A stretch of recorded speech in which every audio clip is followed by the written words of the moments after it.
My name's Louise Doucette. I've been on the board of GIFTS since it began, and we've put up this map up on the wall that is the easiest way to explain the history of GIFTS. So in 1998, when our children were in grade 10, parents of children living with disabilities got together to try and work out the creation of different supports for our children that didn't exist in our community at the time.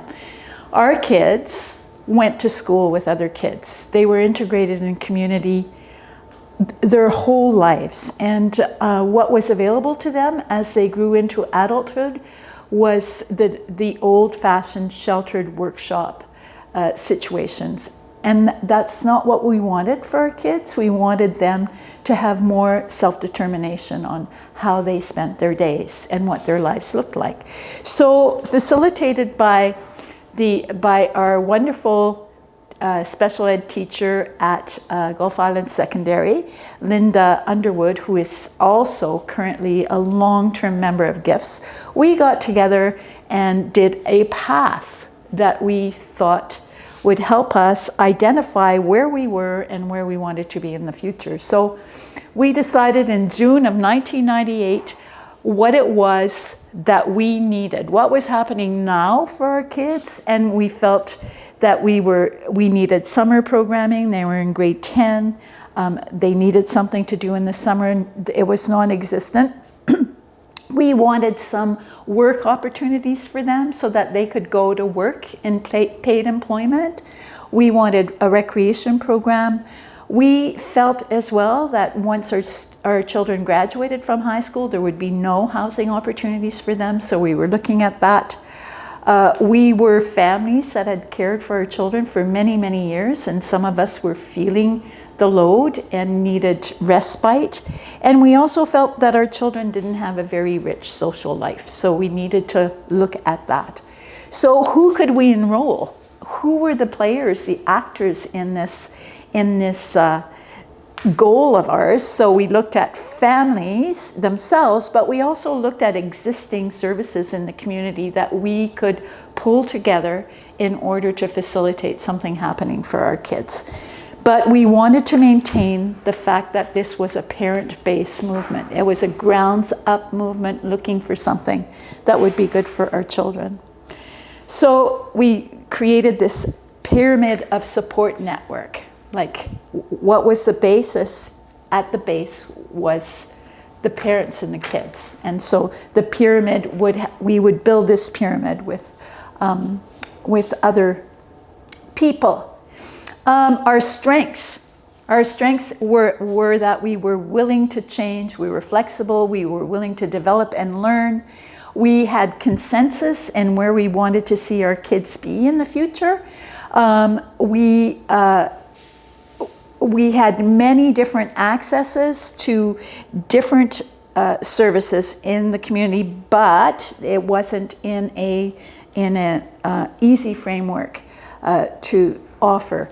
So we had deep community knowledge as parents. We had been advocating for our children for a long, long time.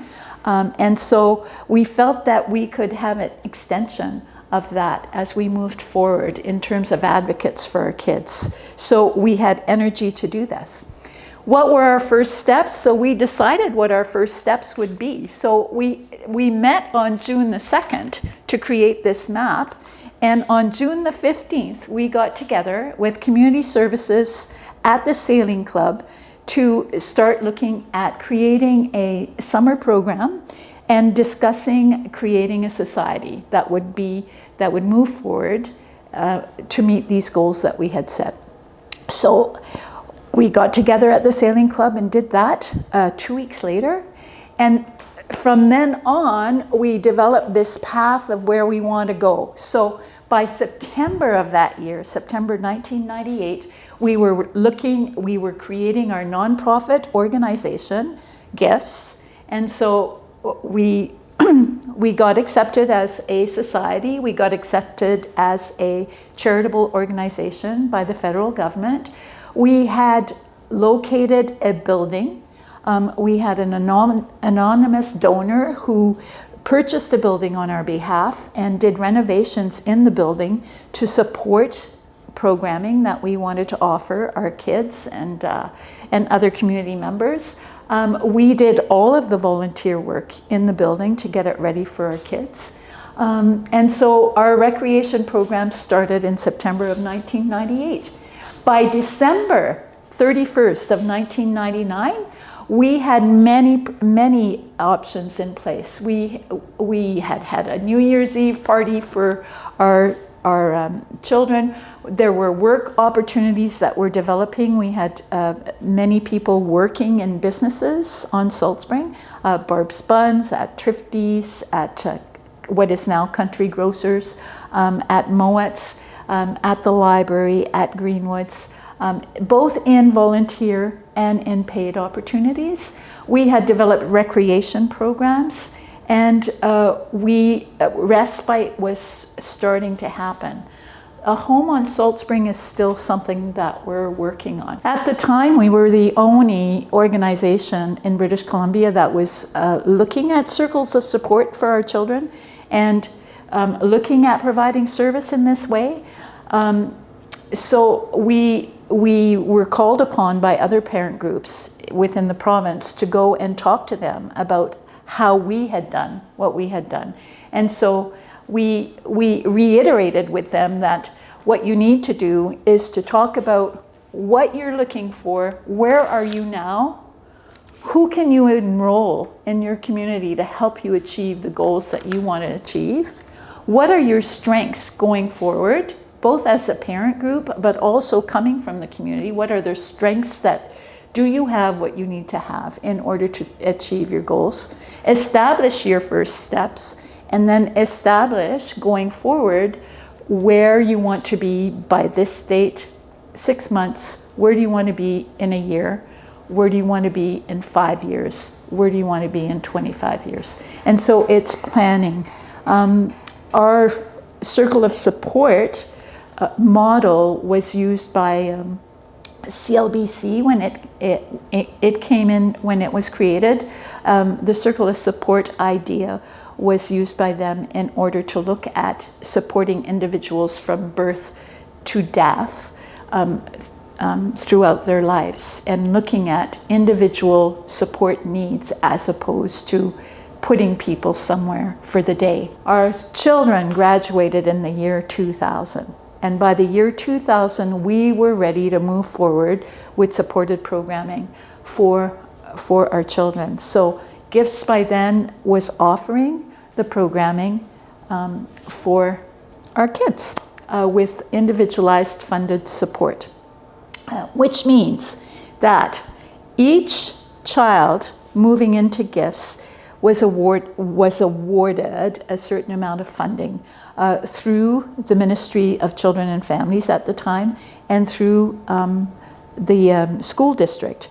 And so with that funding, each family and child and their circle of support, actually they weren't children by then, they were young adults. My child will always be my child to me though.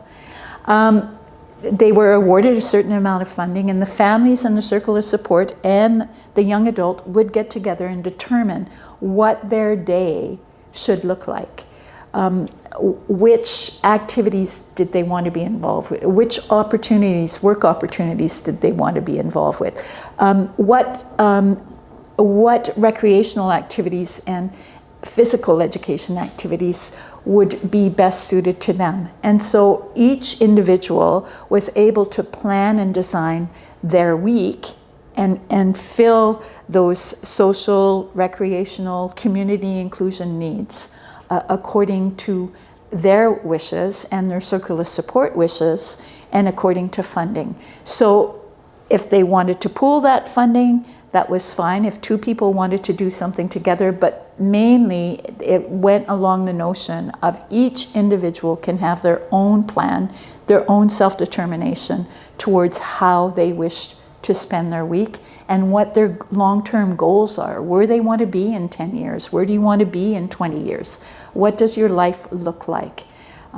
We wanted to move away from putting people who are a square peg into a round hole by providing supports that are really not the type of supports that allow them to grow and to move forward with their goals as individuals. So this is where we wanted to be, where we wanted our sons and daughters to be as they grew older. So we wanted them to have purpose in life. We wanted them to have a sense of belonging in the community. We wanted some to have a job. We wanted them to be independent, to have friends and healthy relationships, even sex and babies. We wanted them to have support in the community, to belong to music if that's what they wanted to do, to be able to meet new friends and to travel. And essentially, most of these goals have been met. Our sons and daughters participate in recreational activities. They are included in volunteer opportunities in the community. Some of them have jobs. Some of them have moved into independent living. Some of them belong to music groups. Some have become artists. So we feel that we've met most of these goals. Where we want to go, what our next goal is that as parents, we are aging. Our sons and daughters, many of them still live with us. And so what the next steps are probably starting to meet that residential option needs. I mean, where will our sons and daughters live after we pass? Who will ensure that their dreams and goals continue to be met in the community? And who will advocate for them moving forward so that they are able to live in the way that they want to live in our community? So that's our